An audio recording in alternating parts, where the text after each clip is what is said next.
Hey everybody, my name is Madison Adelstein and I'm a history major. I'm actually minoring in sociology because I think sociology is a good tool for me to use whenever I'm trying to study and analyze history. It really helps me put things into perspective. As a side note, I've been a little sick with a cold for the last week, so if my voice is a little raspy or it cuts out a little bit or I cough, please try to excuse that. So let me get on with this presentation. So in this presentation, I'm basically going to be going over the project that we've had to go study all semester, which is the relationship between money and happiness. As you can see, my title is Money is Just an Object. So whenever we were first assigned this project, I decided to take a more objective stance rather than a subjective stance on the question. I thought about money for what it was, which is an object, and not necessarily what it is. I decided to take more of a symbolic interactionist approach, I guess you could say. Here are a few interesting studies that I found. So in 2013, Clives and their associates found that it takes more than just one thing to make someone happy. While money can be a factor in what makes people happy, it's not the only thing that can be used to determine if someone is at a high level of happiness. It found that money only allows for wealth and that there are other determining factors that are better indicators of someone's level of happiness. Now, in the next study that I'll be discussing by Soros and Peto in 2015 really upholds the first study that I just got done discussing. It basically found that there are several other factors in someone's life that make someone happy because there are different forms of happiness. They basically discovered that when you have individuals discuss different parts of their lives, you'll find that everyone has a different level of happiness in different areas, like in their health, their employment status, their economic status, and their life satisfaction. The study also found that when two or more areas of high happiness level exist, then the other areas of happiness tend to be positively affected. This helps support my hypothesis because you're able to determine that you can't just rely on money to determine someone's happiness. That happiness is a subjective thing. The final study that I'm going to be discussing, however, was actually an orthopedic study trying to determine people's satisfaction level with the dental company's care. This study conducted by Smith and his associates found that people acted happier and more fortunate for their orthopedic and dental surgeries when they received free care based on the fact that they fell into a low money earning bracket. Now, this was compared to people who had to pay for their care. This study concluded its findings in stating that having more money doesn't always lead to happiness because oftentimes money just ends up having to be spent.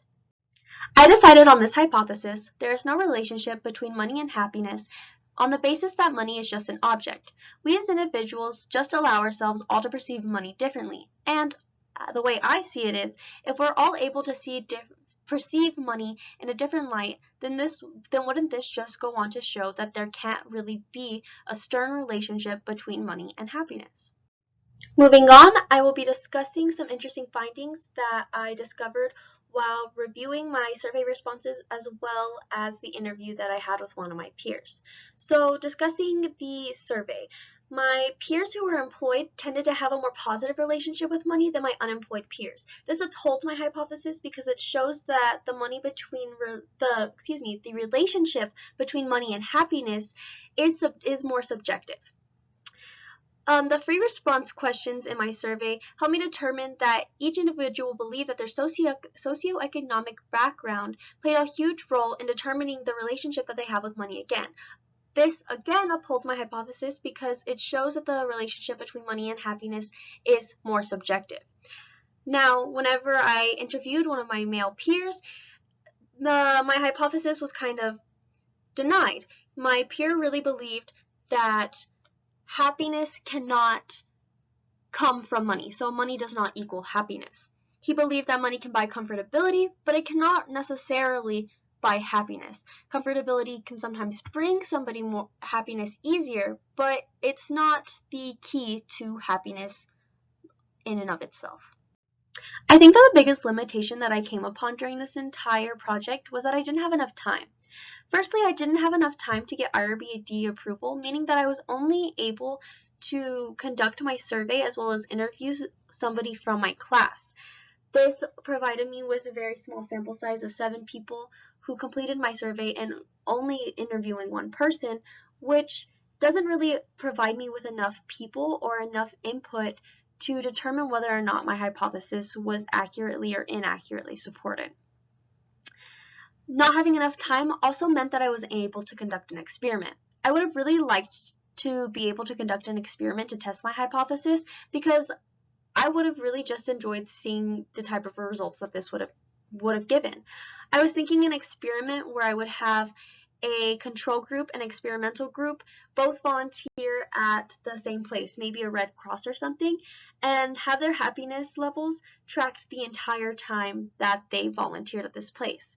I was thinking that the experimental group would be paid a small amount of money each time that they volunteered, while the controlled group did not. If both groups' happiness stayed the same, then it would help support my hypothesis that money and happiness don't really have a relationship.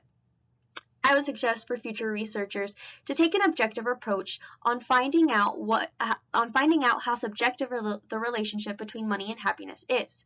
In doing this, we may be able to determine if it's even possible to say that money and happiness actually do have a relationship.